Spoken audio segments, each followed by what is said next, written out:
Hello traders, welcome back to the Bangla trader channel.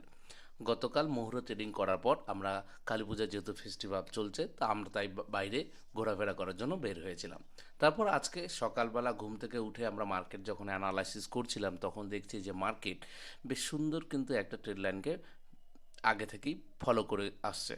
তো আমরা কিন্তু এই জিনিসটা একদমই ফলো করিনি। তো গতকাল যেহেতু মুহুর্ত ট্রেডিংয়ে মার্কেট গ্যাপ আপ ওপেন হয়েছিল, বেশ সুন্দর কিন্তু ট্রাই করেছিল যে না এখান থেকে মার্কেট বের হয়ে যাবে।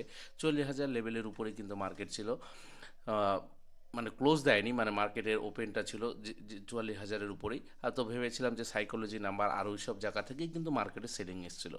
তো ভেবেছিলাম যে মার্কেট হয়তো এখান থেকেই চলে যাবে। তো মুহুর্ত ট্রেডিংয়ে সবাই যেহেতু আমরা ট্রেডার বা ইনভেস্টার, তো আমরা কী করি মুহুর্ত ট্রেডিংয়ে কিন্তু আমরা লং টার্মের জন্য আমরা কী করি, কোনো ইনভেস্টমেন্ট আমরা করি। তো সেরকমই গতকালও ঠিক তেমনি আমার মতো আরও অনেক ট্রেডার্স রয়েছে, বা আপনারা অনেকেই হয়তো মুহুর্ত ট্রেডিংয়ে আপনারা কোনো স্টক বাই করেছেন আপনারা নিজেদের মতো করে অ্যানালাইসিস করে। তো আমিও সেরকমই করেছি। তো আজকে কিন্তু অ্যানালাইসিস করতে মানে সকালবেলা ঘুম থেকে উঠে অ্যানালাইসিস যখন করছি, তখন দেখুন প্রিভিয়াস মার্কেট কিন্তু এই যে ট্রেন্ড লাইন, এই ট্রেন্ড লাইনকে বারবার কিন্তু রেসপেক্ট করে যাচ্ছে। দেখুন মার্কেট কিন্তু এই যে লেভেলটা রয়েছে, এই লেভেল থেকে মার্কেট এখান থেকে মার্কেট একটু হাইয়ে চলে যায়।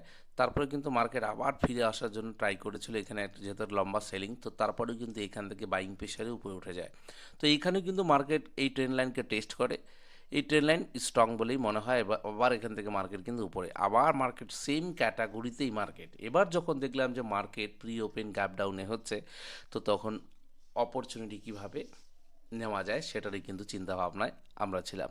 তো তাই ট্রেড প্ল্যান তৈরি করে ফেললাম। মার্কেট যেহেতু গ্যাপ ডাউন পড়ার পর আমরা ওয়েট করলাম, আমরা কিন্তু পুট সাইডে কোনো ট্রেড ইনিশিয়েট করিনি। তার কারণ আমরা চাই যে এই ট্রেড লাইনকে টাচ করুক, এই ট্রেড লাইনকে টাচ করলে আমরা কি করব, এখানে বাইং ইনিশিয়েট করব এই সব জায়গায়।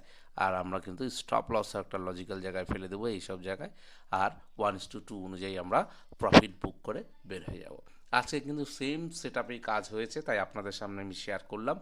ভালো লাগলে লাইক কমেন্ট শেয়ার তো অবশ্যই করবেন, আর সাবস্ক্রাইব করে রাখতে একদম ভুলবেন না, কারণ পরবর্তীতে আরও অনেক ভিডিও আসছে আপনাদের জন্য।